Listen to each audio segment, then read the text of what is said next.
মেলচ্ছ জানিস তারা। এই ভালো করে কথাটা, এই মায়েরা কথা বলবে না, এদিকে তাকাবে।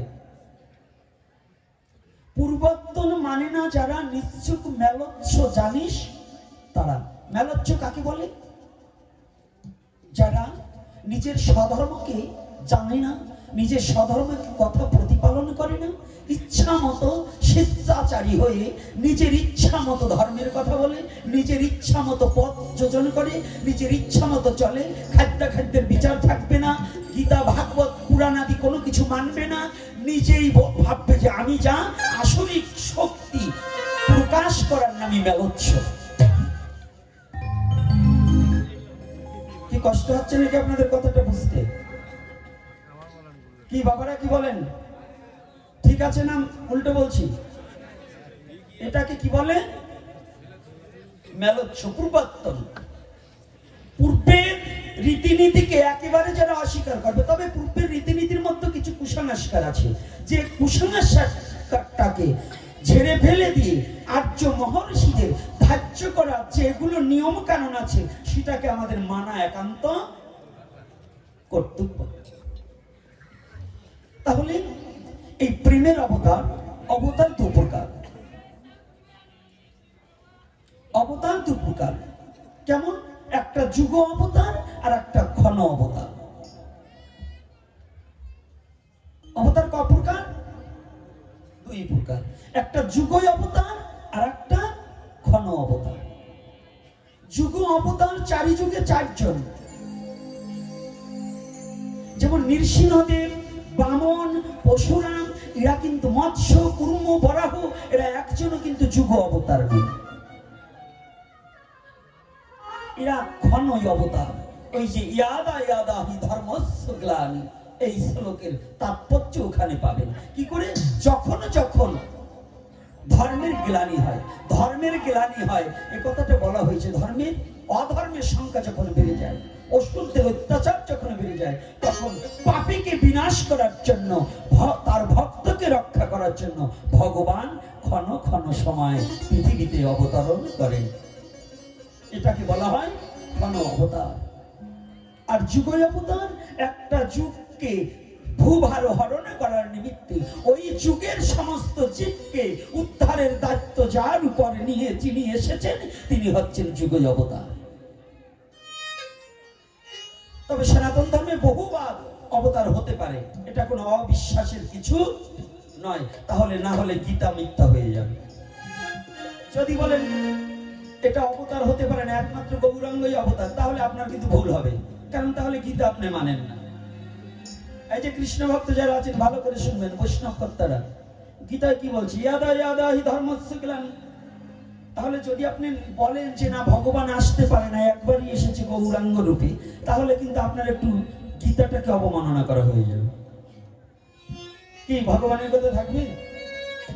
আর গীতাকে যে মানে না, সনাতন ধর্মে জন্মগ্রহণ করে, আমি একবার নয় হাজারবার বলছি, এপিসোডে হাজারবার বলে দিয়েছি, আজকেও বলবো, যারা সনাতন ধর্মে জন্মগ্রহণ করে শ্রীমদ ভগবত গীতাকে অস্বীকার করে, জানিয়ে রাখবে ওর সঠিক বাবার সন্তান নয়, ওই বাবার মধ্যে ভেজাল আছে।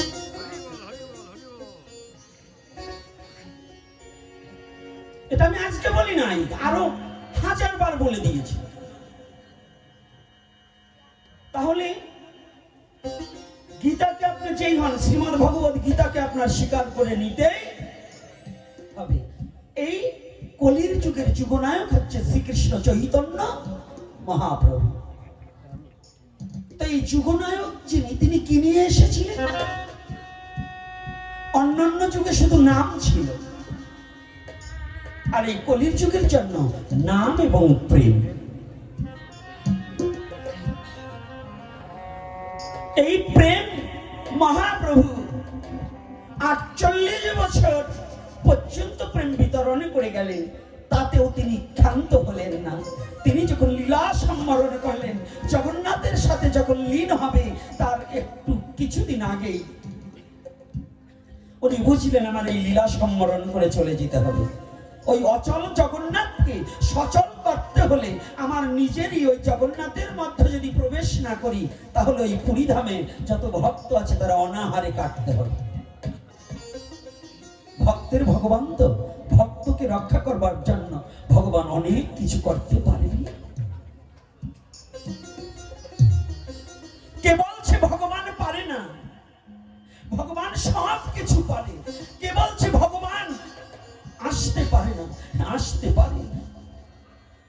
ডক্টর মহানামব্রত ব্রহ্মচারীজি, যিনি উপমহাদেশের মধ্যে নয়, সারা বিশ্বের মধ্যে সনাতনী জাতির কাছে শ্রদ্ধা ভাজন, শুধু তা নয়, বড় বড় সম্মিলন থেকে নয়, সারা বিশ্ব তাকে উপাধি দিয়েছে ভাগবত গঙ্গোত্তরী ডক্টর মহানামব্রত ব্রহ্মচারী। এই ডক্টর মহানামব্রত ব্রহ্মচারীজি বলেছিলেন, ভাগবতের 3টি বার্তা দিয়েছিলেন। ভাগবতে 3টি বার্তা কি? ভগবান আসেন, ভগবান আসেন, ভগবান ডাকেন। কথাগুলো একটু ভালো করে জানবেন, এরকম কথা অন্য কোনো ধর্মে পাবেন না। ভগবান যে জীবকে ডাকছে, এটা একমাত্র সনাতন ধর্ম, সনাতন ধর্মে আপনি খুঁজে পাবেন। ভগবান যে জীবকে কাঁধে নিতে পারে, এটা একমাত্র সনাতন ধর্মে পাবেন। ভগবান যে ভগবান হয়ে তার ভক্তের চরণ সেবা করতে পারে, এটা একমাত্র সনাতন ধর্মে পাবেন, আর কোথাও খুঁজে পাবেন। সনাতন ধর্মের প্রেমের ধর্ম কেন? এই সনাতন ধর্মে যদি ভগবানকে আপনি কিছু দেন, আপনি যদি ভগবানকে একবার ডাকেন, ভগবান আপনাকে 10 বার ডাকার জন্য ব্যতিব্যস্ত হয়ে বসে আছে। এটার নামই সনাতন ধর্ম। কি কষ্ট হচ্ছে নাকি কথাটা বুঝতে? এর কারণ কি জানেন? এ কথাটা কেন বললাম? অন্য কোন ধর্মে কিন্তু ভগবান সশরীরে আসেন না, একমাত্র সনাতন ধর্মে ভগবান সশরীরে প্রকাশ হয়েছে। রাধে রাধে। এই সশরীরে প্রকাশ পাওয়ার মতো ধর্ম, সেটার নাম, সে ধর্মের নাম কি? জোরে আওয়াজ হবে। আজকে তোর একাদশী নাই, তো একাদশী যদি না থাকে তো সনাতন ধর্মের কথা বলতে হলে একটু তেজ বীজের সহিত বলতে হবে। বিড়ালের বাচ্চার মতো মাথা নিচে করে ম্যাও ম্যাও করলে হবে, উচ্চ কণ্ঠে বলতে হবে আমি সনাতন। কণ্ঠের শক্তি বাড়াতে হবে। কেন? কিসে অভাব আছে? অপুষ্টি। এই অপুষ্টির অভাব, পুষ্টির অভাব নাকি আপনাদের শরীরে? তো পুষ্টির যদি অভাব থাকে তাহলে বলবেন আমার গৌর হরি তাও নিয়ে এসেছে, তাও দিয়ে দেবে। রাধে রাধে। হরি নামে আসে সবই, তুই যাহা চাবি তাহা পাবি। যেমন এক দুধের মধ্যে মেন 6টা উপাদান থাকে, তদ্রূপ মনুষ্যত্ব জাগ্রত করতে হলে, চরিত্র পরিবর্তন করতে হলে, প্রেম ধন পেতে হলে, তোমার দেহটায় শক্তি যোগাতে হলে হরি নামেই তোমার একমাত্র শক্তি। হরিব হরিব।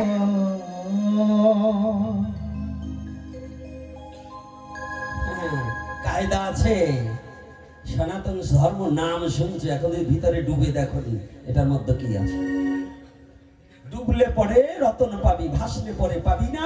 দিল দরিয়ার মাঝে দেখলাম আজব কারখানা। ডুব দিলে পাবি। এই সনাতনের মধ্যে যদি কেউ ডুবে থাকিস, তাহলে কেউ কোনোদিন এই সনাতনের লোকটাকে ছাড়তে পারবি না, যেটা কি আছে। আর যে একবার ডুবে গেছে না বাবা, ওমা, যদি কেউ একবার এই মধুমাখা হরি নামের মাঝে সনাতনকে আশ্রয় করে যদি কেউ একবার ডুবে যেতে পারে, তার আর ভব পারের ভয় থাকে না। আমার গৌর হরি নিজ হাতে তাকে পার করে দেবে।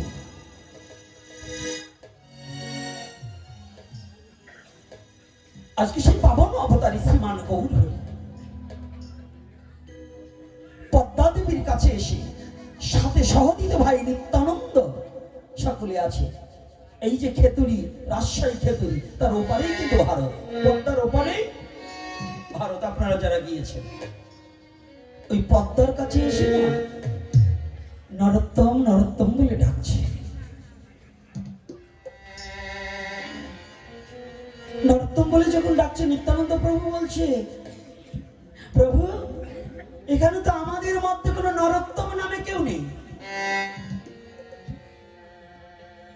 তুমি নরোত্তম বলে চিৎকার করছো কেন?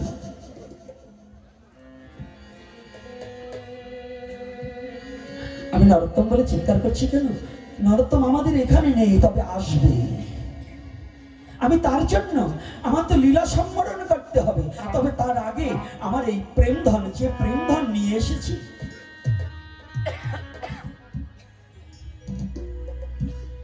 যে প্রেম ধন নিয়ে এসেছি, এই প্রেম ধন এখনো বিতরণ করতে বাকি রয়ে গেল। তাই সেই ধনটা আমি যাকে দেব, আমি আজ পদ্মা দেবীর কাছে গচ্ছিত রেখে যাচ্ছি, যেন আমার নরোত্তম যেদিন আসবে এই প্রেম ধন যেন আমার নরোত্তমকে দিয়ে দেয়। পদ্মা দেবীর আনন্দে ধরছে না, মহাপ্রভুর চরণ পেয়ে পদ্মার ঢেউ উঠে গেছে, হিল্লাল, প্রেম হিল্লাল উঠে গেছে। পদ্মা দেবীকে বলছে, পদ্মা, যেদিন আমার নরোত্তম আসবে সেদিন এই প্রেমধন তোমার কাছে রেখে গেলাম, এই প্রেমধন আমার নরোত্তমকে দান করে দিও। চোখ বুঝবে না মা, চোখ বন্ধ করবে না, তাকিয়ে হরি কথা শুনতে হয়, চোখ বন্ধ করে হরি কথা শুনবে না। পদ্মা দেবী বলছে, প্রভু তোমার নরোত্তম কবে আসবে? আমি নরোত্তমকে চিনব কি করে? বলেছিল সেদিন মহাপ্রভু, যে প্রেমধন তোমার কাছে রেখে গেলাম, যেদিন নরোত্তম এসে তোমার এই পদ্মায় অবগাহন করবে, মানে স্নান করবার নিমিত্তে চরণে ফেলবে, সেদিন দেখবে তোমার আনন্দের সীমা থাকবে না। যে চরণে ফেলার সাথে সাথে তোমার প্রেম হিল্লাল উদয় হবে, সেদিনই তুমি বুঝবে এই আমার নরোত্তম, তাকে তুমি প্রেম ধন দান করে দিও। সেই প্রেমের ঠাকুর প্রেম ভক্তি গুরু মহারাজ, বাবা ছোট একটা ফ্যান হলে ভালো হতো, একটা ফ্যানের ব্যবস্থা করো, স্ট্যান্ড। প্রেমের ঠাকুর নরোত্তম দাস ঠাকুর মহাশয়, আপনারা বিস্তারিত এই লীলাটা বলবো না, কারণ অন্য জায়গায় যাবো আজকে। সেই প্রেম ধন পেয়ে এই নরোত্তম দাস ঠাকুর মহাশয় এত বড় মহাজন হয়েও তিনি লিপিবদ্ধ করলেন, ভোগারতির লাস্টের পয়ারটা লিখেছেন, শ্রীকৃষ্ণ চৈতন্য প্রভু দাসের অনুদান, সেবায় অভিলাষ মাগে নরোত্তম দাস। কথাটা কি বলেছে? যার কাছে ভগবান শ্রীকৃষ্ণ চৈতন্য মহাপ্রভু প্রেমধনে রেখে গেলেন, সে ব্যক্তি বলছে, আমি শ্রীকৃষ্ণ চৈতন্য প্রভুর দাসের অনুদাস।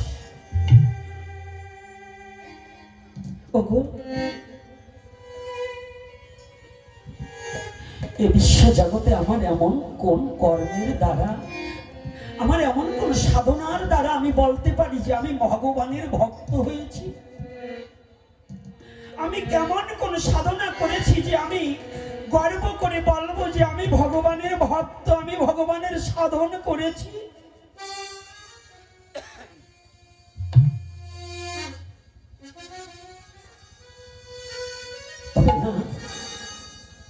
আমি এ জন্মে নাই, আমি শ্রীকৃষ্ণ চৈতন্য মহাপ্রভুকে যারা ভালোবাসে, যারা চৈতন্য মহাপ্রভুকে ভালোবেসে জীবন জৈবনে সমস্ত কিছু উদ্ধার করে দিয়ে আমার গৌর হরিকে হৃদ আসনে বসিয়ে গৌরাঙ্গ বলে যে জন পথে পথে কেঁদে বেড়াতে পারে,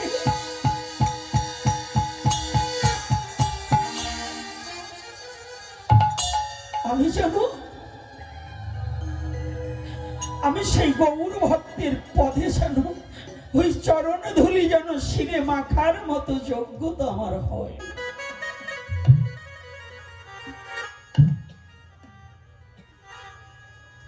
আমি জানি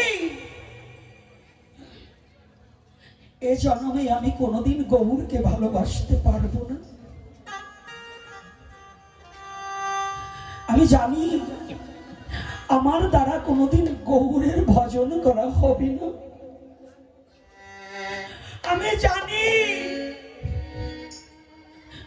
আমি কোনোদিন আমার গৌরকে ডাকার মতো ডাকতে পারবো না।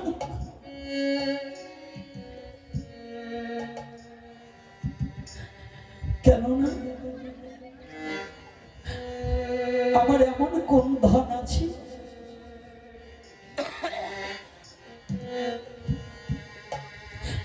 প্রেমিক কবি অশ্বিনী একটা গানে বলেছিলেন, আমি কি ধনে তো শিব গুরু দিবা নিশি ভাবি দিত।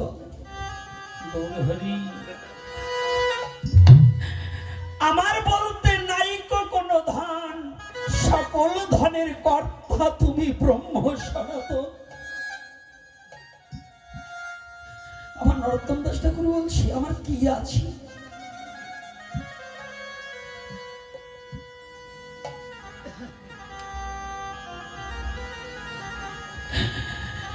আবার কোন পদকর্তা পর্যালোচনা করে বলেছেন, কি বলেছেন?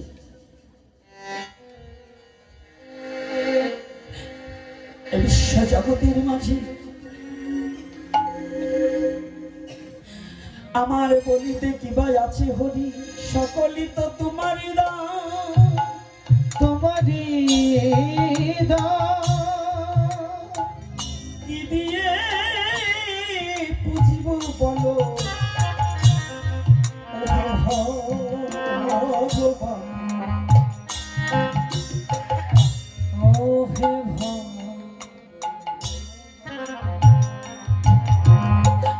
গৌর হে, এ জীবনে শুধুই অহংকারে মত্ত হয়ে বসে আছি, বসে আছি। আমার আমার করে জগতে আমি সময় কাটিয়েছি, কাটিয়েছি। কোনদিন তোমাকে আমি ডাকার মতো ডাকিতে পারি নাই, ডাকিতে পারি না। কোনদিন জীবনে একদিনও তোমাকে ভালোবাসার মতো ভালোবাসিতে পারি না, বাসিতে পারি না। আমি একদিন গৌর বলে ওরে ডাকি নাই রে, একদিন গৌর বলে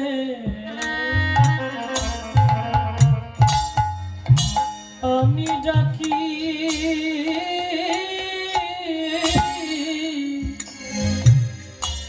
ডাকি নাই রে,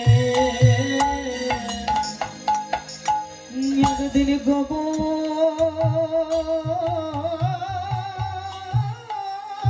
বলে গৌর হে ডাকি নাই রে,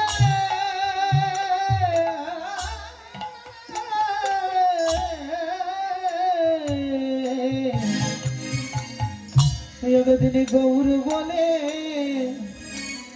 আমি ডাকি নাই রে, ওরে আমি তোমার ডাকা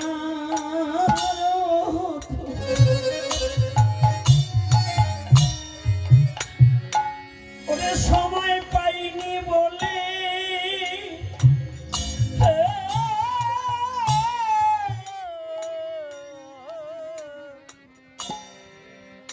একদিন গৌর বলে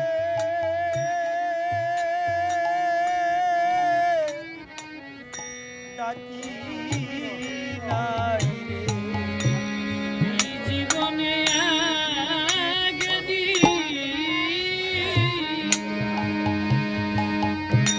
আমি হাগৌর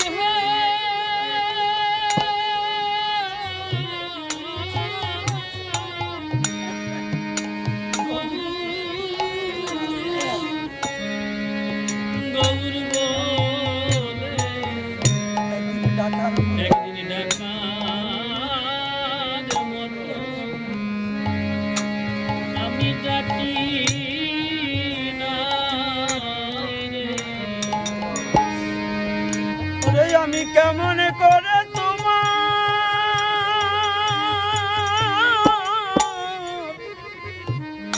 তোমার দেখা পাবো, একদিন ডাকার মতো ডাকি নাই রে, আমি কেমন করে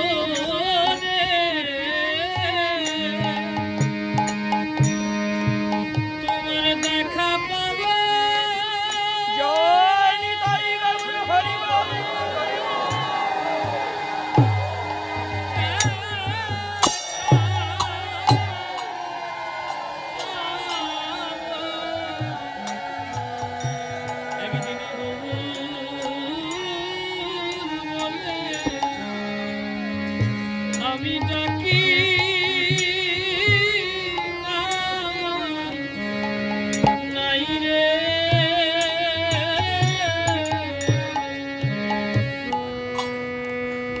আমি হাঁটি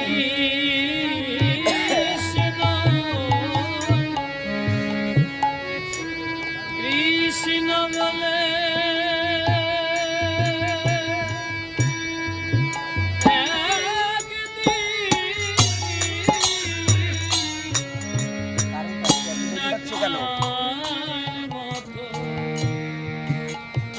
মানুষ 2-3 জন এত দেরি হয় কেন? একদিন হাগো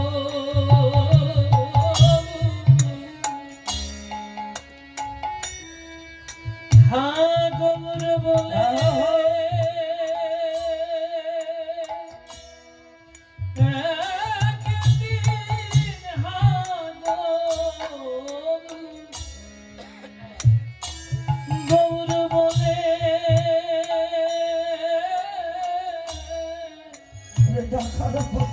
আমি ডাকার মতো জীবনে একদিন ডাকি নাই ডাকি নাই রে নরোত্তম দাস ঠাকুর মহাশয়। তিনি বললেন আমার কি আছে আর আমি কি দিয়ে তোমাকে বুঝিব। আর আমরা তো বড় গোসাই সেজে বসে আছি,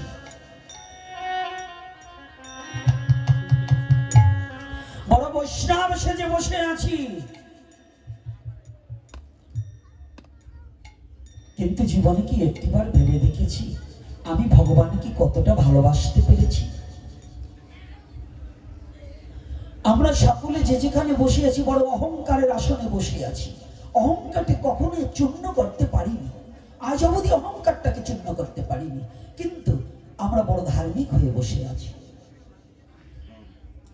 পাবন অবতার শ্রীমান গৌরহরি এই প্রেমদান এই বাংলার মাটিতে বিতরণ করে দিলেন। প্রেমদান বাংলার মাটিতে বিতরণ করে দিলেন। তাহলে এই বাংলার মানুষ হচ্ছে প্রেমিক হতে হবে, তাই না? আর কি হতে হবে? যে দেশে যে জিনিসটা উৎপাদন হয় সে দেশের লোকে যদি নাই খায় তাহলে অপরে খাবে? খাবে কি? কিন্তু আমরা বাঙালি এখন কি হয়েছে জানেন? সাহেবের বাচ্চা হয়ে গেছি। বাঙালি সাহেবের বাচ্চা হয়ে গেছি, ইংরাজ হয়ে গেছি। বাঙালি এখন আর বাঙালি পোশাক, বাঙালি সংস্কৃতি, মহাপ্রভু রাজ্য সংস্কৃতি এগুলো আমরা এখন ভালোবাসছি না। অনার্য ধর্মটাকে বিসর্জন দিয়ে অধর্ম নিয়ে নাচানাচি করছি। আমার কথাগুলো কিন্তু কষ্ট পেলেও আমি বলবো, যখন মহাপ্রভু বলার সুযোগ করে দিয়েছে বলতে তো হবে। এই পাবনাবতারী গৌরহরিকে এখন ভুলতে বসেছি। আমরা যতটা সিনেমার নায়ককে চিনি ততটা কিন্তু মহাপ্রভুকে চিনি না। চিনি ইদানিং আমাদের দেশের যে এই রাষ্ট্র পরিচালনা করবার জন্য প্রধান উপদেষ্টা যিনি ডক্টর ইউনূস, তাকে যা চিনি তাও মহাপ্রভুকে চিনি না, তাই না? এখন কারো কারো কাছে ভগবান বাদ দিয়ে উনি এখন ভগবান হয়ে বসে যাওয়ার কায়দা হয়েছে। তবে তা নয়, কৃষ্ণ ভুলি যেই জীব অনাদি বহির্মুখ অত এবং মায়া তারে দেয় সংসার দুঃখ। জগতের পিতা কৃষ্ণ তাহে জেনা ভজে বাপ, পিতৃদহি পাতকির হয় জন্মে জন্মে তা। ভুলে গেলে চলবে না তো, আর্য সংস্কৃতিটাকে ভুলে গেলে চলবে না। আমরা ভুলতে বসেছি, আমরা এখন সমস্ত কিছু ভুলে যাচ্ছি। কেমন করে সনাতনী জাতি এখন আর্য মহর্ষিদের পোশাককে পরিবর্তন করে এখন লুঙ্গি পরা দিচ্ছে, প্যান্ট পরা দিচ্ছে, কিন্তু ধুতি পরতে ভুলে গেছে। নারীরা সিঁদুর পরা ভুলে যাচ্ছে, যাচ্ছে না? শাড়ি বাদ দিয়ে এখন মেক্সি পরা দিচ্ছে। তাহলে কি ইংরেজ সমস্ত কিছু আমরা গ্রাস করছি। কিন্তু মহাপ্রভুর আদর্শ হরিনাম করতে দুহাত তুলতে লজ্জা লাগছে, বদনে হরিনাম করতে লজ্জা লাগছে, কিন্তু সিনেমার গান গাইতে লজ্জা লাগে না। চুলকাটা পেকে গেছে, ওই পাকা বুড়ো কলপ লাগাই কাঁচা সাজতে লজ্জা করছে না, অথচ মন্দিরে গিয়ে প্রণাম করতে লজ্জা করছে। কি কষ্ট হচ্ছে নাকি আমার কথা? এগুলো হচ্ছে কিনা? ধর্ম সবাই ধার্মিক সাজছি, চুল রেখেছি, দাড়ি রেখেছি, মালা নিয়েছি, তিলক পরেছি, কেউ বৈষ্ণব সেজেছি, কেউ মতুয়া সেজেছি, কেউ ঋত্বিক সেজেছি, কেউ মহারাজ সেজেছি, কিন্তু মনের শয়তানি বুদ্ধিটাকে 95% জন দূর করতে পারিনি। মনের মলিনতাটাকে দূর করতে পারিনি। তাহলে এই বিশ্ব জগতে যত অবতার পুরুষ এসেছে, তার জন্য এসেছে না আমাদের জন্য এসেছে? কার জন্য? মানুষের জন্য এসেছে। পৃথিবীতে যত সৃষ্টি, তার মধ্যে সমস্ত সৃষ্টি অন্যান্য বস্তু দিয়ে, কিন্তু এই মানব জাতি সৃষ্টি হয়েছে ভগবানের প্রেম সম্পদ দিয়ে। কোন সম্পদ দিয়ে? মানব জাতি কোন সম্পদের? প্রেমের। আদতে কি প্রেম আছে আমাদের মধ্যে? কথার উত্তর দিতে হবে। প্রেম আছে? তাহলে যদি বোঝেন নাই, তাহলে কেন প্রেম আপনাদের হৃদয়ে থাকে না? নাই যখন বলছেন, তাহলে আপনার বুঝার ক্ষমতা আছে। তাহলে কেন আমাদের মধ্যেই, যদি আপনারা শতকরা যদি 50 জন ব্যক্তির এই বুঝার ক্ষমতা থাকে যে আমার মধ্যে প্রেম নাই, প্রেম মানে কি? বিশ্ব জগৎটাকে আপন করে ভালোবেসে সৃষ্টিকর্তার স্মরণ করা, তাহাকে বলা হয় প্রেম। প্রেম তো চারটেখানি কথা নয়। প্রেম হচ্ছে স্বর্গীয় বস্তু, যে প্রেমের দ্বারা ভগবানকে পাওয়া যায়, যে প্রেমের বাঁধনে আবদ্ধ হলে পরে ঈশ্বরকে ডাকতে হয় না, ঈশ্বর সেই ভক্তকে ডাকিয়ে তার কাছে টানিয়ে লয়। এটার নাম হচ্ছে প্রেম। আর আমরা যত ধর্ম বাড়ছে, শ্রী বিষ্ণু যত ধার্মিক বাড়ছে, ধর্ম বাড়ছে না। ধার্মিকের অভাব নাই। রাস্তাঘাটে কৃষ্ণ মন্দির, হরি মন্দির, গৌর মন্দির, কালী মন্দির, গণেশ পাগলের মন্দির, মন্দির যাবো আসছে। আর কয়েকদিন পরে আমার চিন্তা হচ্ছে যে এই বাংলাদেশে মানুষজন গড় তোলার জায়গা তো পাবে তো, কারণ এগুলো একটাও মন্দির না, হিংসার মন্দির বেশি। ওরা একটা করছে, আমার একটা করতে হবে। কি বলুন? এই পাড়ায় একটা করছে, আর এক পাড়ায় আর একটা করতে হবে। এই কর্তারা কথা বলেন না কেন? তাহলে এগুলো কি মন্দির না হিংসার মন্দির? এটা কি ভগবানের মন্দির? কথা বলে না। তাহলে ভগবানের মন্দির কোনটা? যেখানে হিংসা নিন্দা থাকবে না। তাহলে ভগবানের মন্দির হচ্ছে এটা। ওই ইট পাথরের পাটকেলের মন্দিরে কখনো ভগবান থাকে না। আগে মন্দির এটাকে পরিষ্কার না করে ওখানে 5 বেলা টাইলস লাগিয়ে কিংবা শ্বেত পাথর দিয়ে বাধাই করে ওটাকে ঝাড় দিলে কোনোদিন হরিকেও পাবে না, কৃষ্ণকেও পাবে না, গৌরকেও পাবে না, কালীকে পাবে না, শিবকে পাবে না, ততদিন তুমি মানুষই হবে না।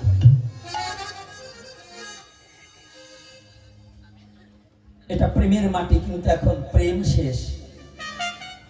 এখন ক্রোধ, কাম, এটার মধ্য দিয়ে চলছে আমাদের সমাজ। আবার কালকে যেন বলেন না, গোপীনাথ যেন আমাদের এরকম কথা বললো কেন? একটা যদি বলুন যে এটা চলছে কিনা, তাহলে ওই মন্দিরে ভজন করে, ওই মন্দিরে নাম করে, ওই মন্দিরে হরিবল বলে, ওই মন্দিরে হরে কৃষ্ণ বলে কি লাভ আছে? যদি তোমার শয়তানি বুদ্ধিটাকে যদি পরিত্যাগ না করতে পারো। হিংসা, ভগবান তো কারো একার নয়। এই জন্য দলাদলি করে যত মন্দির করা হয়, ওর একটাও মন্দির না, ওর আমার পায়খানা ভালো। হিংসা করে যে মন্দির করা হবে, ওই মন্দিরে কোনোদিন ভগবান কোন দেবতা থাকতে পারে না। আমার যদি ফাঁসি দেওয়ার ইচ্ছা থাকে, আমাকে ফাঁসি দেব, আমি যে কথাটা বলছি। কারণ হিংসার মন্দিরে কোনোদিন ভগবান থাকতে পারে না। অহিংসা পরম ধর্ম। যতদিন পর্যন্ত এই হিংসার আশ্রয় নিয়ে মঠ, মন্দির, আশ্রম যাহা কিছু করা হোক, তাহাতে কোনোদিন সত্যিকারের কোনো সাধু বসবাস করতে পারবে না। আর সেখানে তার বাস্তব প্রমাণ কি জানেন?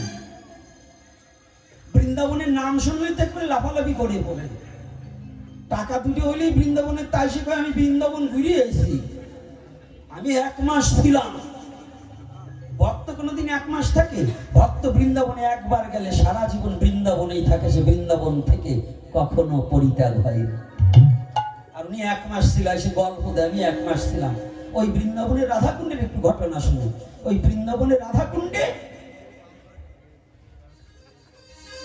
বড় পণ্ডিত বাবাজি মহারাজ শ্যামসুন্দর দাস বাবা, যাকে বড় পণ্ডিতজি বললে এবং বড় পণ্ডিতজি বাবা মহারাজ বললে সকলে ব্রজের মাঝে চেনে না এমন কোনো ব্যক্তি নেই। এত বড় পণ্ডিত, তার সামনে কথা বলার মতো যোগ্যতা ব্রজে এখনো খুব কম আছে। দেখুন কাকে বলে ত্যাগ, কাকে বলে সাধু, আর কাকে বলে মন্দির। রাধাকুণ্ডের মতো পবিত্র স্থানে সেখানে একটা হিংসার প্রকোপ জুটলেন। কে মহন্ত হবে? ওই রাধাকুণ্ডটার মহন্ত কে হবে? এ নিয়ে সাধুদের মধ্যে একটা ঘোরপাক খাচ্ছে। কেউ দায়িত্ব নিচ্ছে না। হঠাৎ করে সবাই বড় বাবাজির উপরে দায়িত্ব দিয়েছে। বড় বাবাজি বললেন, শোনো, তোমাদের এই দ্বন্দ্ব, মাত্র আমি এখানে থাকতে পারি কতজন? আমাকে 1-1.5 মাসের জন্য এখানে রাখতে পারি। এই 1-1.5 মাসের জন্য তোমরা দায়িত্ব দিয়েছো, এটা 1-1.5 মাসের পরে কিন্তু আমাকে এই দায়িত্ব আমি নেব, আমি পারবো না। তোমরা একটু শান্ত হয়ে তোমরা পরিবেশ সৃষ্টি করো। বড় বাবাজি কিছুদিন কাটাতে লাগলেন। বড় বাবাজি দেখলেন এই মহন্ত হওয়ার জন্য মরিয়া হয়ে ছুটছে কত কত সাধুজন। কতজন এই মহন্ত হওয়ার জন্য ভজনকে পরিত্যাগ করে শুধু দলাদলি করছে, দল বাড়াচ্ছে। তুমি আমার পক্ষ হয়ে কথা বলবে, তুমি আমাকে সাপোর্ট করবে। এইরকম যখন দলাদলি হচ্ছে, বড় মহন্ত বাবাজি বললেন, মহন্ত সে কে জানো? যার মোহ হইতে অন্ত হয়েছে, মানে মোহটা হৃদয় থেকে দূরীভূত হয়ে গেছে, তিনি হচ্ছে মহন্ত। মহন্ত একটু চারটাখানি কথা না, মোহ যার অন্ত হয়েছে তিনি হয়েছে মহন্ত। তাই যাদের এই মোহ আছে, এই গদি পাওয়ার লোভ আছে, যাদের এখানকার মহারাজ হওয়ার ইচ্ছা আছে, এটা তো এক প্রকারের মোহ। তাহলে এই মহন্ত হওয়ার আমার দরকার নেই। উনি আস্তে সমস্ত কিছু বুঝিয়ে দিয়ে, খাতাবাতি বুঝিয়ে দিয়ে উনি চলে গেলেন কোথায়? লোকালয়ে নয়, গভীর জঙ্গলের মধ্যে এখনো আছেন তিনি বড় বাবাজি মহারাজ। তিনি শ্যামসুন্দর দাস পণ্ডিতজি মহারাজ এখনো আছেন মুখরায়। তার যে ভক্ত যাবে ওই পথের মতো কাটা দিয়ে রেখেছে, যাতে সহসা ঢুকতে না পারে। লোকালয়ে থাকছেন না, ত্যাগ করে চলে গেছেন। শুধু ওনার 2জন সেবককে নিয়ে গেছে, শিষ্য পুত্র 2জন। ভারতবর্ষের একজন আলোড়ন সৃষ্টিকারী পাঠক এবং একজন সুবক্তা এবং সুশাস্ত্রজ্ঞ আমাদের ভাগবত কিশোর দাদা। এই ভাগবত কিশোর দাদা গেলেন, আমার এই ছেলেটার সাথে ছিলেন। ভাগবত কিশোর দাদা নিজে গিয়েলেন বড় পণ্ডিত বাবাকে একটু দেখার জন্য। বড় পিপাসা। এত বড় একজন আলোচক, এত বড় একজন বক্তা, দেখবেন ইউটিউবে সার্চ দিয়ে দেখবেন যে ভাগবত কিশোর গোস্বামী। তিনি গেছেন পণ্ডিতজিকে দেখার জন্য। দেখে কাটা, যে পথে কুঠিয়ায় ঢুকবে কাটা দিয়ে ভরে রেখেছে। উনি আস্তে আস্তে কাটাটাকে সরিয়ে, গললগ্ন কৃতবাসী, ব্রাহ্মণ কুলে জন্ম, 3 কোটি, আমাদের দাদুগুরু 3 কোটি মহারাজের নাতি জামাই এই ভাগবত কিশোর গোস্বামী, এত বড় তেজস্বী। এবং সেই ভাগবত কিশোর দাদা যখনই গেলে, পণ্ডিতজি দেখতে পেয়েছে, দেখার সাথে সাথে তেড়ে উঠেছে, তোদের জন্য কি আমাকে এখানেও একটু থাকতে দিবি না? আমি তোদের জন্য রাধাকুণ্ডকে পরিত্যাগ করে চলে এসেছি, তোরা কি আমাকে একটু রাধারানীর চরণ স্মরণ করার সুযোগ দিবি না? আমার কাছ থেকে তোরা আসিস না, আমার মতো এই পামরের কাছে এসে তোরা কি সুখ পাস? চলে যা। তোরা আমাকে, তোরা বিরক্ত না করে আমাকে একটু আমার রাধারানীর নাম করে 2 ফোঁটা চোখের জল ফেলতে দে।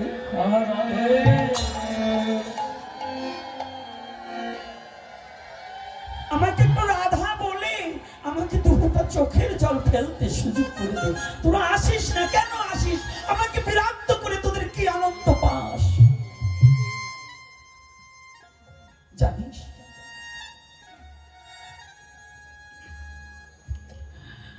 আমাকে দণ্ডবোধ করার চেয়ে এই ব্রজের কুকুরগুলোকে যদি দণ্ডবোধ করিস, তা তো তোর জন্ম ধন্য হয়ে যাবে। আমি ব্রজের কুকুরের সমজ্ঞান নয়, দেখুন এত বড় পণ্ডিত, এত বড় ভজনশীল, এত বড় রাধা গোবিন্দ লীলা দর্শনকারী ব্যক্তি, সেই ব্যক্তি বলছে এই ব্রজের একটা কুকুরের যে যোগ্যতা আছে আমার সে যোগ্যতা নেই। কত বড় ত্যাগী, কত বড় মহাত্মা যে আমি রাধা কুণ্ডে কোনো কিছু চাই না, আমি যশ মান প্রতিষ্ঠা এসব শুকরের বিষ্টা চৈতন্য চরিতামৃতে করিলেন বর্ণন। ইহা প্রতিষ্ঠার লাগি পুরি পালাইয়া যায়, প্রতিষ্ঠা তব পিছে পিছে ধায়। প্রতিষ্ঠা নয়, আমি শুধু একমাত্র রাধারানীর চরণে আমার দেহটাকে সমর্পণ করতে চাই। তোমরা আমাকে ওদিকে ডেকো না। ধর্ম কাকে বলে একটু এদিকে একটু তাকাতে হবে। দেখুন আমার এই নরোত্তম দাস ঠাকুর মহাশয় কি বলেছে জানেন? কত বড় দীনতা, কত বড় বিদগ্ধ, যিনি স্বচক্ষে ভগবানের লীলা দর্শন করেছেন সেই ব্যক্তি কি বলছে জানেন? আমি মহারাজ হতে চাই না, আমি বাবাজি হতে চাই না, আমি কোনো সাধু হতে চাই না।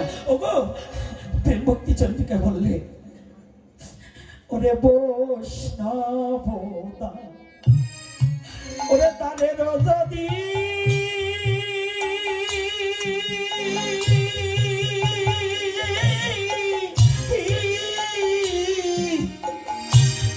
ওরে আমি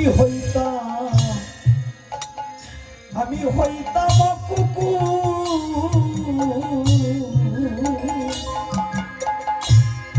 ওরে পোশাক দিয়ে তরাই তো আমার বৈষ্ণব ঠাকুর। আর হতেন যদি বৈষ্ণবেরও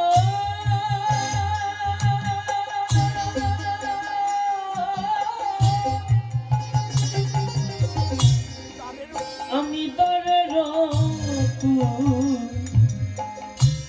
দারের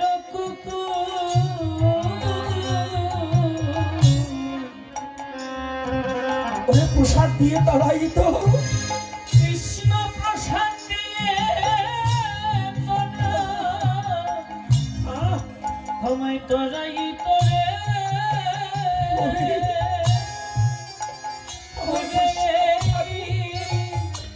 বৈষ্ণব বৈষ্ণব ঠাকুর আবুজ মনরি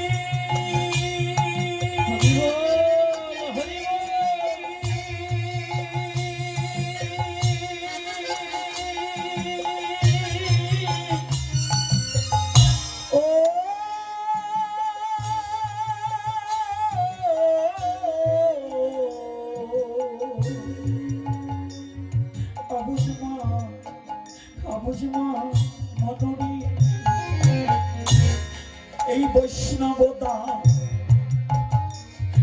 ওরে তাদের যদি রে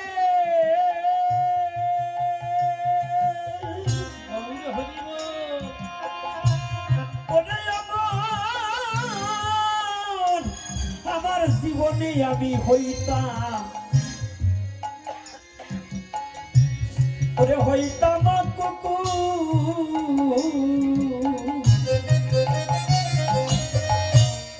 ওরে প্রসাদ দিয়ে তরাই তোরে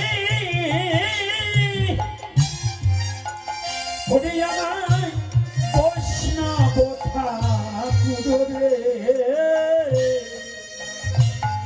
অবুঝ মন রে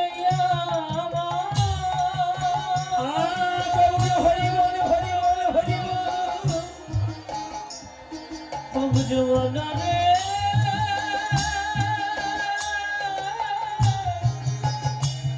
ও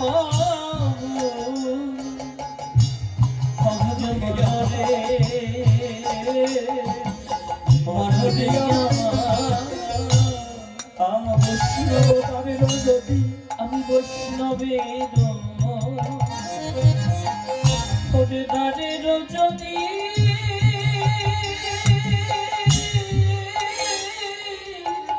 হইতাম কুকুর। আমি হইতাম কুকুর, আমি হইতাম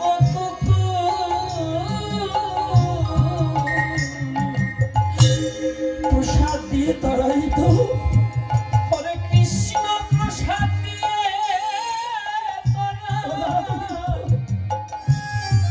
তোরাই তোরে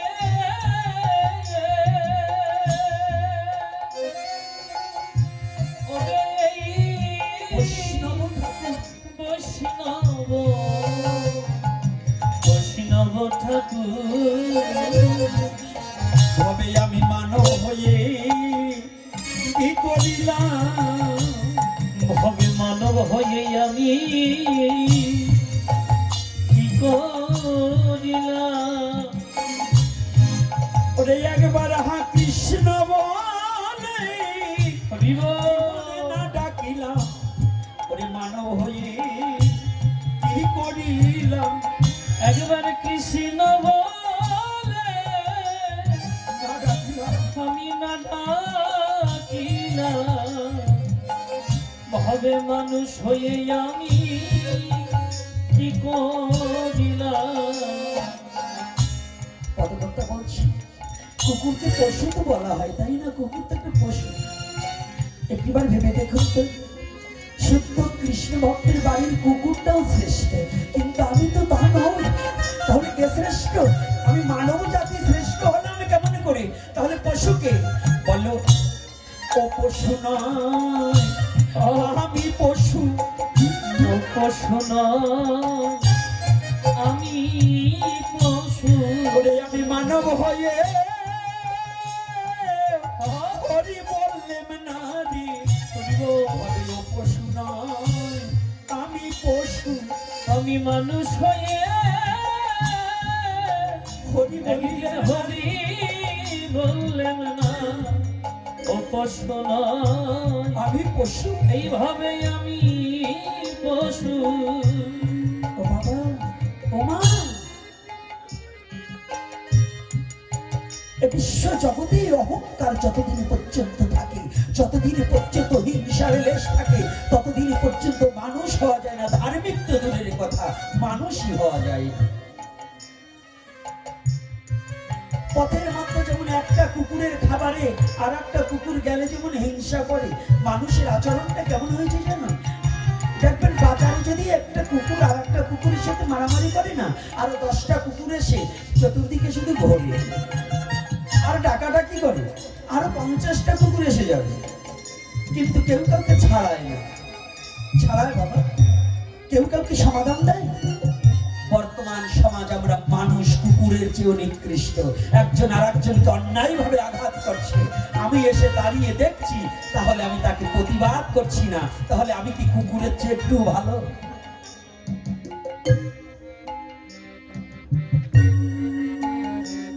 কি বাবা বলুন?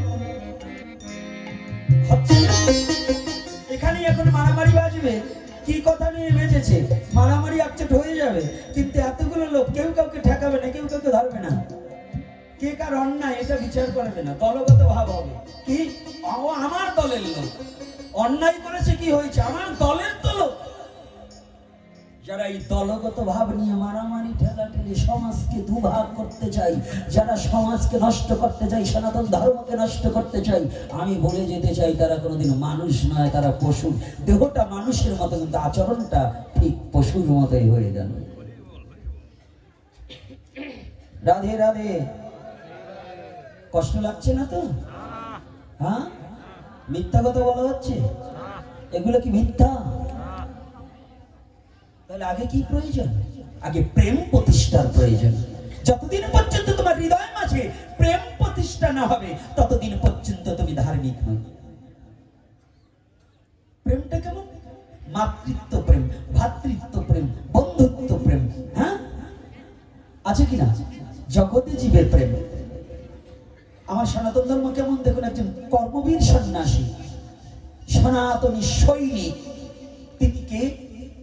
আমাদের স্বামী বিবেকানন্দ। নাকি স্বামী বিবেকানন্দ কি বলছে? তুমি ঈশ্বরকে খুঁজে বেড়াচ্ছ, হ্যাঁ, বুঝতে পেরেছি। দেখুন কত সাধু আছে না, আমাদের মধ্যে কিছু সাধু আছে, এরা কি করে জানেন, ঘরের মা বাবার খবর নেয় না, ঘরে কোনো কাউকে কিছু খবর নেয় না, আমরা খালি পরের বাড়ি নিমন্ত্রণ পেলেই খেয়ে বেড়াই আর বৈষ্ণব সেজেছে, কিন্তু নিজের মা বাবা যে রোগশয্যা শুয়ে আছে তাদেরও কোনো খবর নেয় না। কি এরকম আছে কিনা? এই আছে কিনা বলুন। তো উনি সাধুগিরি করে বেড়াচ্ছে। আপনি বলুন তো, তুমি যে ঈশ্বর খুঁজতে মন্দিরে যাচ্ছ, গয়া কাশী বারাণসী যাচ্ছ, ঘরে তোমার বৃদ্ধ মা বাবা রয়েছে, আচ্ছা তার মধ্যে কি ঈশ্বরের সত্তা নেই? এই আছে কিনা? এই যে মায়েরা ভালো করে জানুন, আপনারা তো একটু হলে মায়েরার সংখ্যা বেশি। যদি শুধু খালি শোনেন অমুক জায়গায় এই অনুষ্ঠান আছে, বাবা বলছে মায়েরা বেশি। আচ্ছা আপনার স্বামী মনে করেন অসুস্থতা ঘরে পড়ে আছে, আপনি এদিকে আপনার গুরুদেবের বাড়িতে অনুষ্ঠান, এখন কোনটা বড় আপনার কাছে? স্বামী সেবা না গুরুদেবের বাড়ি যাও? এই কোনটা? আস্তে আস্তে বলেন, কি আপনার কি স্বামীরে মারেন নাকি? তা মনে হয়তো আপনাকে ভাবে তাই। এর মধ্যে যে দুই সাইডে নাই যে স্বামীরে মারে না, সে লোক এখানে আসবে নাই, তা ভাববেন না। ও আপনারা বলছেন এখানে নাই? আরে পণ্ডিতরা আপনাকে বিচারেও ভুল হতে পারে। কি রাধে রাধে? কি এরকম লোক আছে না মা? ওই আমাকে নকুল বিশ্বাসের গানের মধ্যে, ও বুড়া বয়সে পান খাইছে খাওয়াবে তোর বউ, ওরে মাঝে মাঝে শেষবে তোরে জানবে না তা কেউ। বউতে মারলে তো এগুলো কবে না, এগুলো বোন মার খাইও কবে না। এখন আচ্ছা বলুন, আরে রস সৃষ্টি করতে হয় মাঝে মাঝে, আনন্দ সৃষ্টি না করলে শুধু খালি ভক্তির কথা বললে হয় নাকি? যুক্তির কথাও কিছু বলতে হয়। কি বাবা, ভক্তি যুক্তি দুটোর প্রয়োজন আছে না? যদি না থাকে ভক্তি থাকবে না শক্তি, তাই পাবে না মুক্তি। তাই ভক্তি আনতে হলে মাঝে মাঝে যুক্তিও কিছু দিতে হয়। খালি ভক্তি রাজ্যের কথা কইয়ে জীবনে উন্নতি করা যায় না। জীবন বইয়ে পাঠ শুনছি, ওই ভক্তি মারে ওই যা বলে ওই জায়গায় ছুঁয়ে যায় আর বাড়ি নেয়। ওই একজন ভাগবত একটু গল্প মনে পড়ে গেছে, বলবো? আপনারা যদি বলবার বলেন তাই বলবো না? হ্যাঁ, ছোট্ট একটু রসের গল্প মনে পড়ছে, বলবো কি? এই গল্প থেকেও কিছু শিক্ষণীয় আছে। সে শিক্ষণীয় কি, এক মার এক ছেলে বিয়ে করাইছে, তো বৌমা নতুন বাড়ি হয়েছে, তো আগের দিনে তো এখন মায়েকে কত শান্তি, নাই কোনো ক্লান্তি, ডেকিতে ধান বানাও নাই, ধান শুকানো নাই, তাই না? আছে মা? সব গেছে। এই চিঠি মিঠি পরে দেবা, আগে মন এখন খেপে গেছে, পরে হইলে আগে ঠান্ডা করে নি। আজকে রাজ্যে কয়টা বাজে, যাও আবার তাই হবে। এই পণ্ডিতরা কি বলছে, ওরা বলতেছে সামনে লোক থাকবে না নাকি? আপনারা থাকবেন কি না? কারা কারা থাকবেন না একটু হাত তোলেন তো।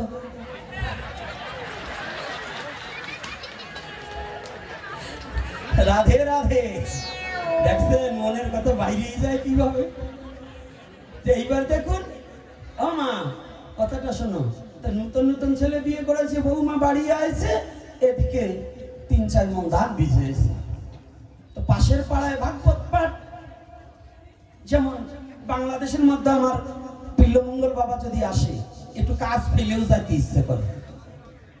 আর এই হনুমানটাকে যদি দেখবার, মানে এই যে আমার মতো এই গোপীনাথের মতো এই মুখ পোড়া হনুমানটাকে দেখতে কিন্তু অনেকে ইচ্ছে না, অনিশ্চয় তবু আসে। কিন্তু আমার বিল্লমঙ্গল বাবা যদি আসে, ভক্তির সহিত কাজ পেলেও একটু যাইতে ইচ্ছে করে। কারণ এই বাংলাদেশের মধ্যে অনপিস ভক্তি মার্গের কথার মধ্য দিয়ে আমি তো তবে এদিক ওদিকে একটু 2-4 কথা ঘা মারি, উনি আর ঘা মারে না, সোজাই পোষ মারে, তাই না? এজন্য বাবা কিন্তু সত্যি বৈষ্ণবীয় ধারায় পাঠ। আজকে দেখুন, তো পাশের বাড়িতে ওই বিল্লমঙ্গল বাবার মতো একজন পাঠক আসে। তা আসার পরে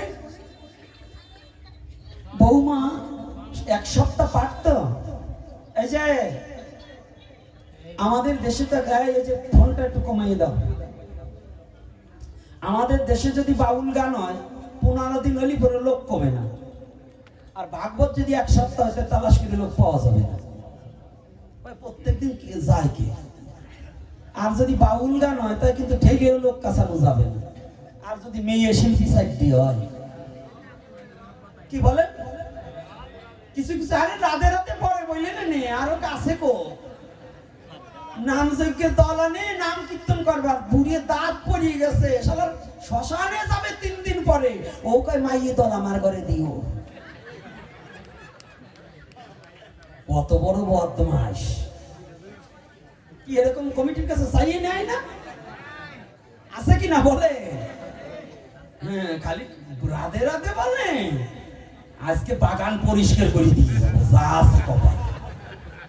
ভাবছেন কি না সব পরিষ্কার করবো না, আপনাকে পাশেই সেন্দে আরো 2 দিন আসি, তো আজকে যদি সব পরিষ্কার করি ওই জায়গার আগাছা পরিষ্কার করতে হবে না, এই জন্য ওখানেও কিছু রাখবো, সাবধান ওখানেও কিছু হবে যদি গৌর হরি দেহে প্রাণ রাখে। রাধে রাধে।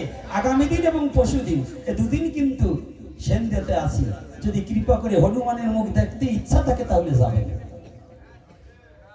এইবার পাঠক ওখানে সপ্তাহকাল ব্যাপী পাঠ, তো ধান ভিজে হয়েছে, ধান ভিজালে পরে এখন বৌমা 2 দিন আগের তে বায়না যাচ্ছে, মা আমার ভাগবতে আমার একটু নিলে হয় না। তা আগের দিনের মুরব্বীদের একটা স্বভাব ছিল, যদি কোনো ছেলে পেলে হরি কথা জানতে চাইতো, এই তোর এখনো বয়স হয় নাই থাক, কি ছিল না বলুন। এটা এখনো কিন্তু কিছু দাঁত পড়া শয়তান গুলো আছে, তাস খেলবে তবু হরি নামের মালা ধরবে, আছে কিনা? আমি কই যে হাতে হরিনাম করিয়া হরিনাম না করে যে হাতে তাস ধরে ওই হাতে শক্তি কমে যাইতো, খালি খেলার সময় আর সব সময় থাকতো। কি রাধে রাধে।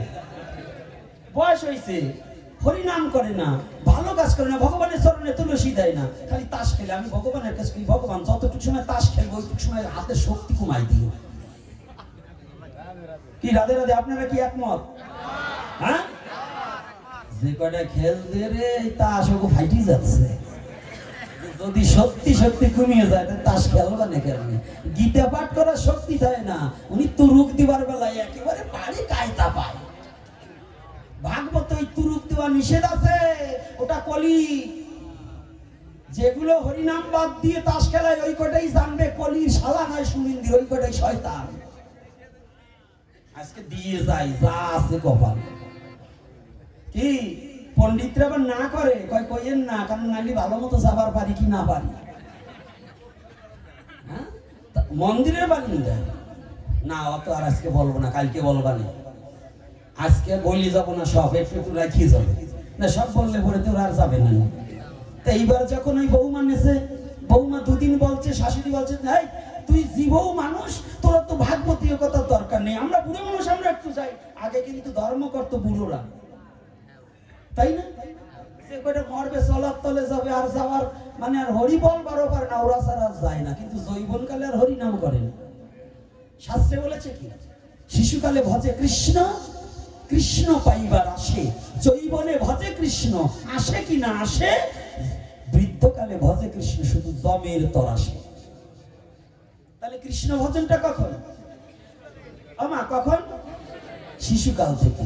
আর এই আমাদের সনাতন ধর্মের মধ্যে কিছু এই যে নির্বোধ লোক, ওরা বলতো যে হ্যাঁ তোরা থাম, যৌবনে কোনো ধর্মের প্রয়োজন নেই, ধর্ম সব বুড়ো কালে না। যে সময় একটা বলতে আর একটা মন থাকে না, আচমন করবার জন্য যদি কাশি আছে নির্মদার্থে পাত বেরিয়ে যায়, ওই সময় ধর্ম করবার সময়। এই যৌবনী কাল রাখতে হয়, খেয়াল দিতে হয়, ভক্তির দেওয়াল, না হইলে ঢুকবে শিয়াল, তোমার পিতৃবস্তু খাইয়ে সব করবে পয়মা। এই যৌবন কালে যদি ভজন না করো তাহলে ভজন হবে না। তো বুড়িমা বলছে এই তোর যেতে হবে না, কিন্তু বৌমা তো কলিযুগের বৌমা, নাসর বান্দা, না নিলেই নইছে আজকে কান্দা। মা দেখবেন কিছু কিছু মেয়ে ছেলে আছে, ওরা যে অভিনয় করতে পারে, আমাকে পাঠক মহলেও এখন কিছু পাঠক আছে, দেখবেন সকালে কান্না শুরু করে রাত পর্যন্ত কান্দে, তবু জল নাই চোখে এক ফোঁটা, অভিনয়। কিন্তু না, ভগবত প্রেমে অভিনয় করো না,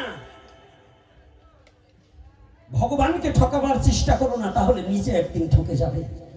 যদি জীবনে এক ফোঁটা বেরোয় তাহলে অরিজিনাল কৃষ্ণ বলে কাঁদো।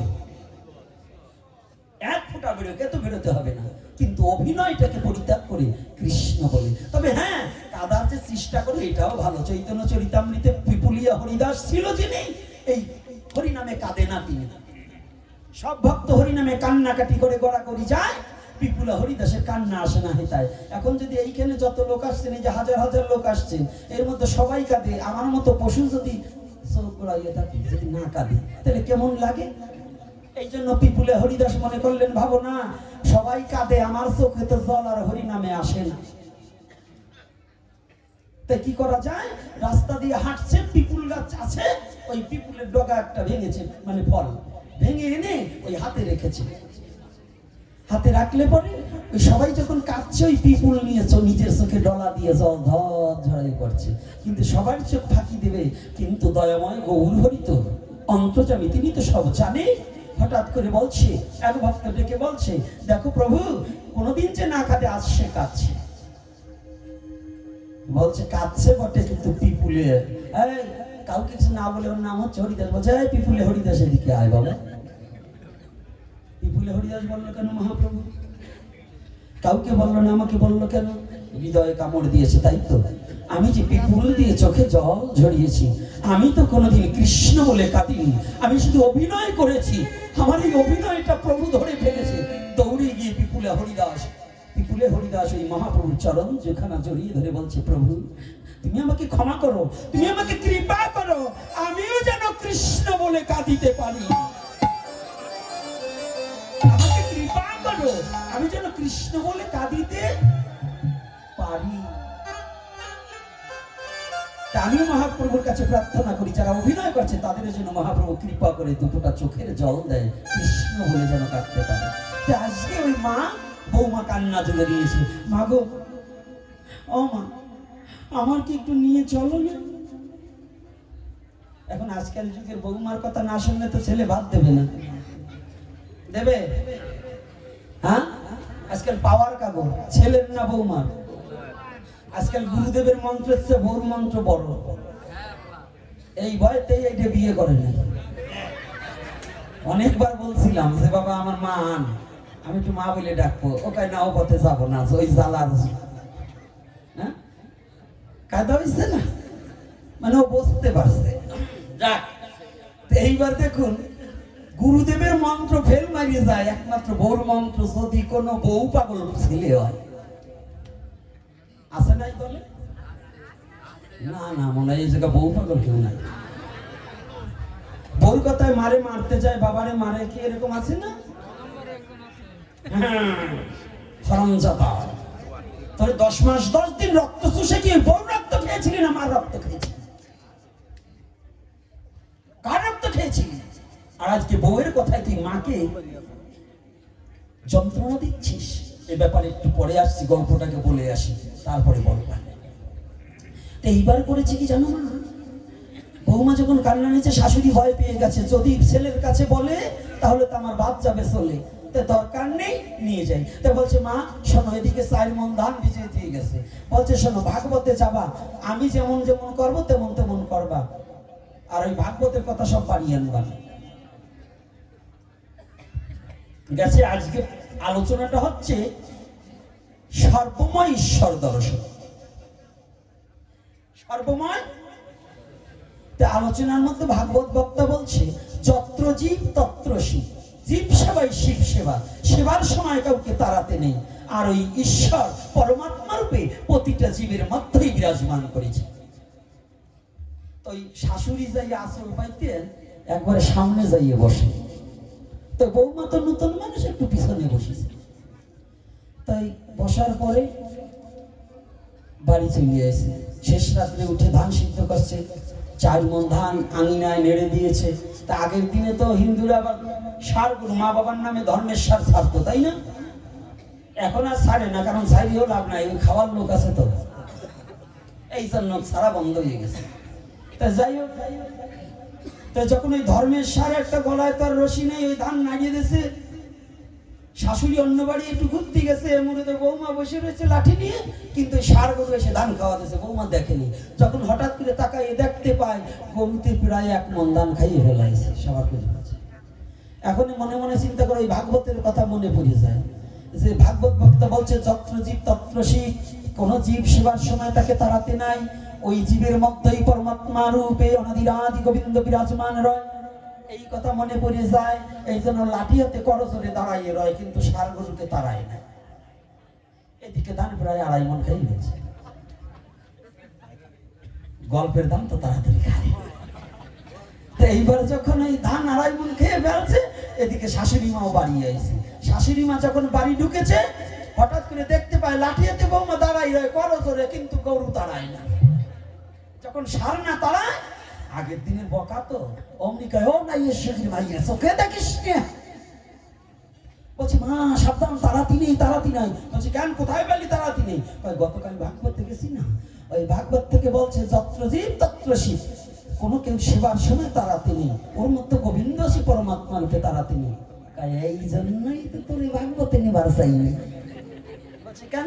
তুই দেখিস নেই আমি প্রতিদিন ভাগবতে যাই, সবার আগে আঁচল পাইতে বসি, তারপরে ওই বক্তা যা বলে সব আঁচলের ভিতর ঢুকাই। বলছে তারপরে আসবার সময় যাই জিরে ফিরে শিবরে একটাও বাড়ি আনি না, একটাও বাড়ি আনি না, কারণ বাড়ি আনলেই তোর মতো আমার ধান খাওয়াতে হবে। আমরা তো ভাগবতীয় কথা, হরি কথা, লীলা কীর্তন সব শুনি, বাড়ি কি নেই? হ্যাঁ, যদি একটাই কথা, হরি কথা, যদি একটা কথা যদি আমরা বাড়ি নিতাম, তাহলে আমাদের দশা কি এই হতো? হ্যাঁ, কথা বলেন, আমাদের এই দুর্দশা হতো? তাহলে আমাদের দুর্দশা হচ্ছে কেন? আমরা বাড়ি নিচ্ছি না। তাহলে আমাদের এই সমাজটা নষ্ট হচ্ছে কেন?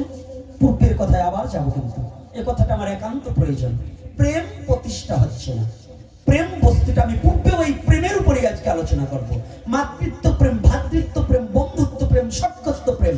আমাদের সমাজে যত প্রেমের অভাব হয়েছে, ততই আমাদের দ্বিধা দ্বন্দ্ব ক্যাচকেচি বেড়েই চলছে। ঈশ্বর আপনার বাড়ির পড়শি নয়, ঈশ্বরকে কোনোদিন চোখে দেখেননি, কৃষ্ণকে কোনোদিন চোখে দেখেননি। সেই কৃষ্ণর পাওয়ার জন্য, হরিকে পাওয়ার জন্য গ্রামে যে আপনার পাশের বাড়ির লোকের সাথে দ্বন্দ্ব করছেন, ঘরের লোকের সাথে দ্বন্দ্ব করছেন, পাশের ঘরের লোকের সাথে দ্বন্দ্ব করছেন, আপন ভাইয়ে ভাইয়ে দ্বন্দ্ব করছেন, তাহলে আপনার মধ্যে কি সেই ভগবানকে পাওয়ার কোনো প্রেম আছে? যাকে জীবনে দেখেননি তাকে পাওয়ার জন্য চুল দাড়ি গামছা পরছি, রঙিন কাপড় পরছি, চুল দাড়ি রেখে লাফাচ্ছি, এই যে আমি করতালবাজি হরে কৃষ্ণ বলে 14 গ্রাম ঘুম ভাঙিয়ে দিচ্ছি, অথচ আমার পাশের ঘরের লোকটার সাথে আমি দ্বন্দ্ব করছি। তাহলে পাশের ঘরের লোকটার মধ্যে কি পরমাত্মা রূপে গোবিন্দ নেই? আছে কিনা?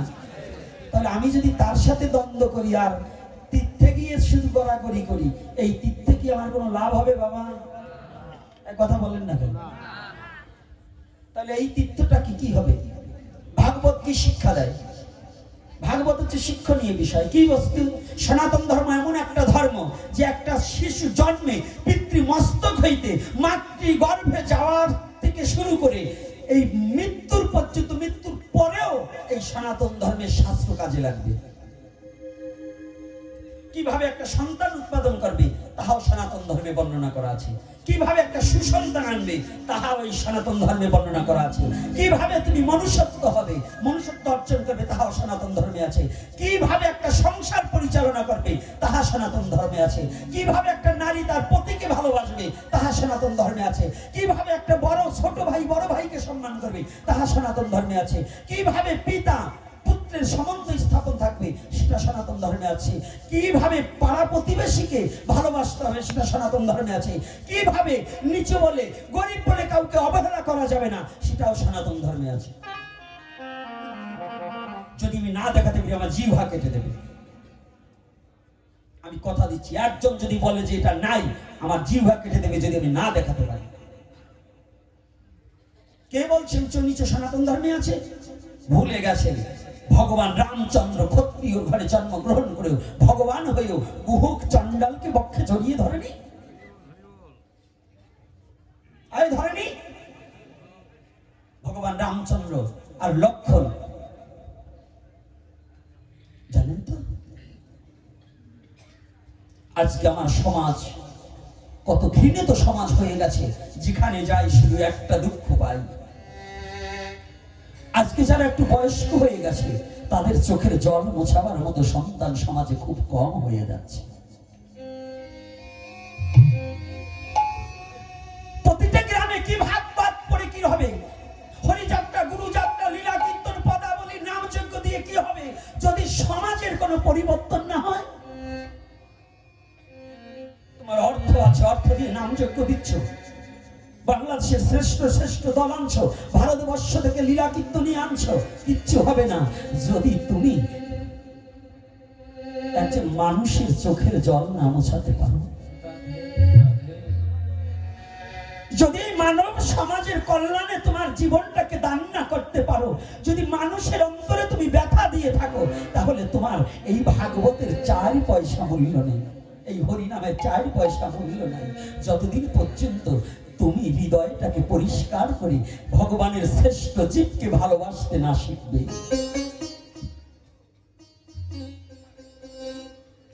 তুমি সেদিনে মানুষ হবে যেদিন তুমি একজন মানুষ হয়ে আর একজন মানুষের চোখের জল মুছিয়ে দিতে পারবে।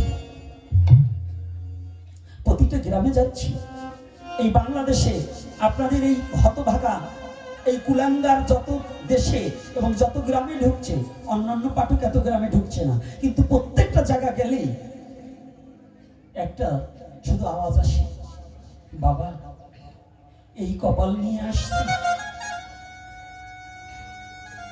কেন? বলছি ঠিক মতো দুটো খাবার পায়, খাবার দুটো দেয়, কিন্তু কুকুর বিড়ালেও তো ভাত খায়, কিন্তু আমার সন্তান আমাকে সেই কুকুর বিড়ালের মতো একটু যত্ন করে খাবার দেয় না। তখন খুব অন্তরটা কাঁদে, খুব দুঃখ, খুব বেদনা লাগে। ধর্ম এত বেড়ে চলছে তো ধার্মিক গুলো গেল কোথায়? এ ধর্ম কোথায় প্রয়োগ হচ্ছে? এত হরিনাম, এত কিছু হচ্ছে, এগুলো কোথায় প্রয়োগ হচ্ছে? যদি ঘরের মা বাবাকেও ঠিক মতো খেতে দিচ্ছে না। আপনি দেখুন কত চমৎকার শিক্ষা রামায়ণে। পিতার বাক্য রক্ষা করতে ভগবান হয়েও 14 বছরের বনবাসে গিয়েছে ভগবান রামচন্দ্র। ভুলে গেলেন? হে সনাতনী সমাজ, ভুলে গেলে এই রামচরিত্রটাকে একটু অনুভূতির জগতে নিলে পরে কেকইকে যদি বিবাহ করতে চাই, বর চেয়েছিল দুটো বর, দুটো বর চেয়েছিল, কিন্তু সমস্ত আগে লীলা কেন করেছে আপনাদেরকে বুঝাবার জন্য যে সব জায়গায় একটা শয়তান থাকবে। ওই শয়তান হিসেবে দাসী রূপে মন্থরা যেদিন এসেছিল, মন্থরা বলেছিল কে কই এখন বর চাইস, বল যে এই বর দুটো আমার যখন প্রয়োজন হবে চেয়ে নেব। দেখুন একটু একটু বলবো, আলোচনাটা কি আর একটু করবো? আমি একটু দেরি করে এসেছি তো, আপনাদেরকে একটু না পুষিয়ে দিলে আপনারা কষ্ট পাবেন, এই জন্য এতটুকু আলোচনা করছি, না হলে এখনই বন্ধ করে দিতাম, সময়টা হয়ে গেছে। কিন্তু তার মধ্যেও আজকে ভালো লাগছে যে একেবারে নীরবতা পালন করছেন চৌরিবাড়ির স্টেজটা, ভালো লাগছে যে নীরবতা পালন করে